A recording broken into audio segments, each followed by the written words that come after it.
Hello my viewers, আশা করি সবাই ভালো আছো। কিছুদিন একটু ব্যস্ত থাকায় একদমই ভিডিও করার সুযোগ পাইনি আমি, তাই আজকে নিয়ে চলে এসেছি একদমই একটা ব্র্যান্ড নিউ রেসিপি, চিকেন পরোটা। তো চলো তাহলে রেসিপিটা শুরু করা যাক। এখানে আমি একটু চিকেন নিয়ে নিয়েছি প্রথমে, আর চিকেনটাকে পেস্ট করে লেবু দিয়ে কিছুক্ষণ রেখে দিয়েছি। যতক্ষণ চিকেনটা ওখানে ম্যারিনেশন হবে ততক্ষণ এখানে একটু মশলাটা করে নেওয়া যায়, যার জন্য এখানে কড়াই পেঁয়াজ, ক্যাপসিকাম আর কাঁচা লঙ্কা দিয়ে ভালো করে নাড়াচাড়া করে একটুখানি দিয়ে দেবো টমেটো কুচি।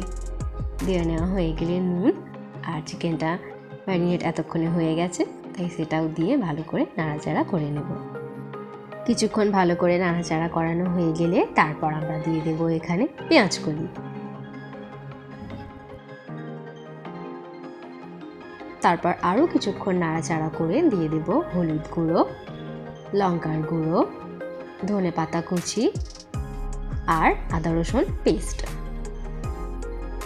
আবারও কিছুক্ষণ নাড়াচাড়া করে ভালো করে মশলাটাকে কষিয়ে নেব।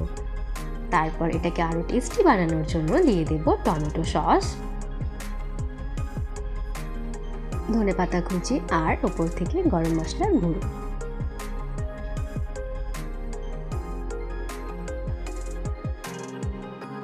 ব্যাস, তাহলেই আমাদের এখানে মশলা রেডি হয়ে গেছে। এবার তাহলে আটাটা মেখে নেওয়ার পালা। এখানে আমি আটা, নুন আর তেল দিয়ে যেমনভাবে পরোটার জন্য আটা মাখে তেমনভাবে আটাটাকে মেখে নিয়েছি। এবার এর থেকে লেচিগুলোকে কেটে নেব। একটু বড় সাইজের লেচিগুলো কেটে নেব। নর্মাল পরোটা যেরকম হয় তার থেকে একটু বড় সাইজের।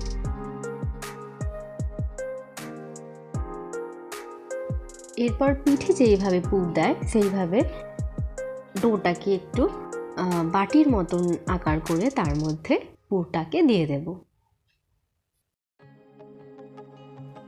তারপর হাতের সাহায্যে এইভাবে মুড়ে নিতে হবে ভালো করে। তারপর মুখটাকে বন্ধ করে দিয়ে এইভাবে চেপে দিতে হবে। বেলার সময় একটু বেলনাটাকে অ্যাভয়েড করে হাতের তালুর সাহায্যে এইভাবে পরোটাটাকে বাড়িয়ে দিলে বেশি ভালো হয়। এতে ফেটে যাওয়ার সম্ভাবনা কম থাকে ও পুরটা চারিদিকে হয়ে যায়।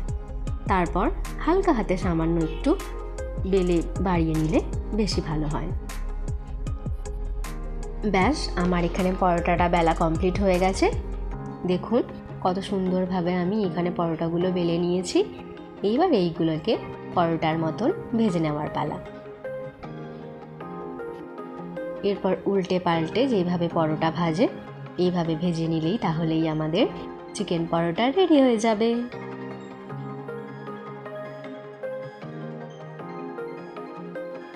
দেখুন কত সুন্দরভাবে এখানে পরোটাগুলো তৈরি হয়ে গেছে। এবার আমি হাত দিয়ে ভালো করে দেখিয়ে দেব কিভাবে পরোটাগুলো দেখতে লাগছে। আস্তে আস্তে এইভাবে দেখুন, আমি দেখিয়ে দিচ্ছি কিভাবে পরোটাগুলো হয়েছে। তারপর এগুলোকে আমরা একটু অন্যভাবে সাজিয়ে নেব। আমি এখানে পিৎজার মতন করে সাজিয়ে নিয়েছি। আপনাদের যেইভাবে পছন্দ সেইভাবে সাজিয়ে নিতে পারেন। আশা করছি ভিডিওটা আপনাদের সবার ভালো লেগেছে। ভালো লাগলে চ্যানেলটিকে সাবস্ক্রাইব করে দেবেন আর লাইক করে পাশে থাকবেন, এবং নিজেরাও বাড়িতে বানিয়ে খাবেন ও নিজের প্রিয়জনদেরও খাওয়াবেন। দেখা হবে পরের ভিডিওতে। Till then, tata.